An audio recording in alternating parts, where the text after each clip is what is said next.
Since the introduction of caravanning 130 years ago, it's true to say that technology incorporated into our homes on wheels has certainly improved. Now, for 2016, it looks as though the way in which we utilise the technology available in caravans is set for another giant leap, with the introduction of Swift Command. We've come along to Swift in Yorkshire to take a look at what it's all about. I'm joined by Chris Milburn. So Chris, I've heard quite a lot about Swift Command, but what exactly is it? Well, Swift Command is a new control system that's based on CI bus electronic architecture.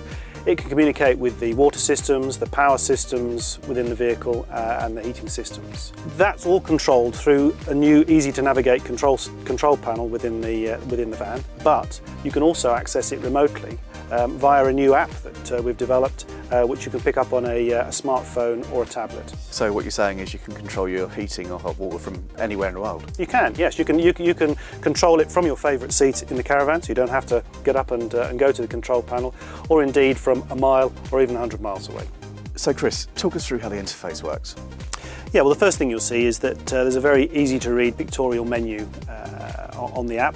So the first thing we've got here is the power supply systems, and you can see from that you can see the state of your leisure battery. If you're in a motorhome, the state of your vehicle battery. You've got the AC limiter system on here, and the state of your solar panels.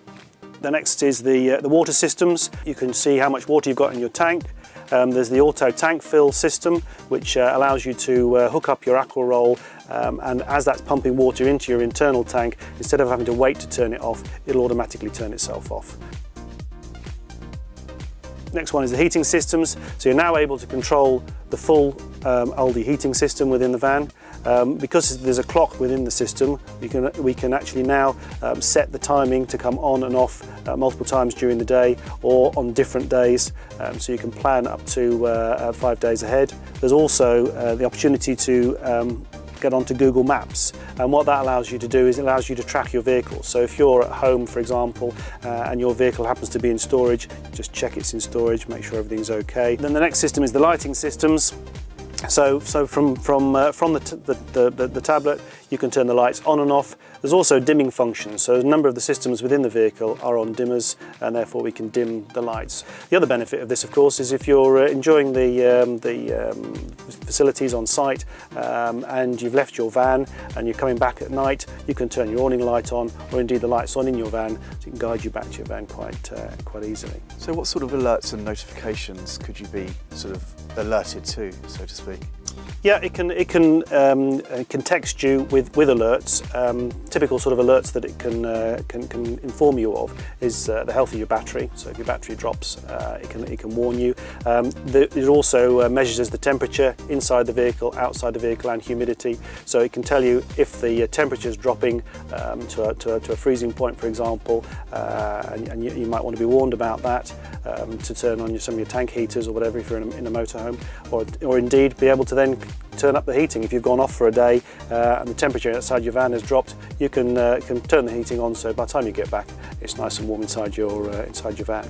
I also understand that there's no longer the need to turn off your heating if you want to boil the kettle, for example. Is that right? Yeah, that's a very interesting development. I mean, we've all been in that situation, I'm sure, that embarrassing situation where you trip the electrics on your hookup, and that's really down to the fact that if you put a hairdryer on or a toaster or a kettle, you're pushing the current load outside the excesses of the site. So what the system does is it manages that power load and makes sure that any peak within that, so you're putting a kettle on, for example, it will then turn off a background appliance, maybe the heating, or turn down the fridge for a small amount of time until that peak load is over, and therefore you don't trip the system. Pretty impressive. It really does sound like an all singing, all dancing piece of kit. Which ranges is it available on? Well, it's available on all our top ranges, so on the Elegance, Continental products, the Conqueror and Elite caravans, and on the Kon Tiki and Bolero motorhomes. Brilliant. And what next? Well, this is the beginning of a journey. It's an ever-evolving technology, so there's a lot of opportunities to have enhanced system as we move forward. Future's looking pretty good. Indeed. Chris, thanks for your time. Thank you.